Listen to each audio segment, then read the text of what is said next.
প্রথমে এখানে 4টা কাঁকরোল মাঝখান দিয়ে কেটে নিয়েছি আর একটা টমেটো কেটে ফুটন্ত পানির মধ্যে দিয়ে সিদ্ধ করে নিয়েছি। ভালো করে সিদ্ধ করে তারপরে তুলে ঠান্ডা করে নেব।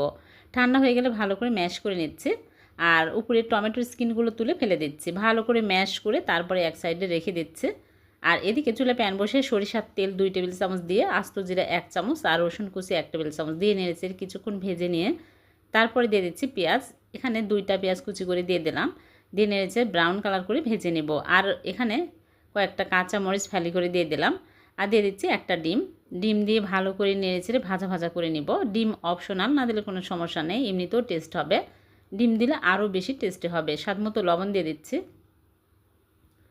তারপর এখানে নিয়েছি হলুদের গুঁড়া সামান্য পরিমাণে, দিয়েছি মরিচের গুঁড়া, জিরা ধনিয়া গুঁড়া দিয়ে আমি ভালো করে নেড়েচেড়ে সামান্য পরিমাণে পানি দিয়ে কষিয়ে নিব। তারপরে সবগুলো কাঁকরোলের পেস্ট দিয়ে দিচ্ছি। দিয়ে নেড়েচেড়ে কিছুক্ষণ জাল করে নিলেই হয়ে যাবে কাঁকরোলের মজাদার রেসিপি। গরম ভাতের সাথে জাস্ট জমে যাবে।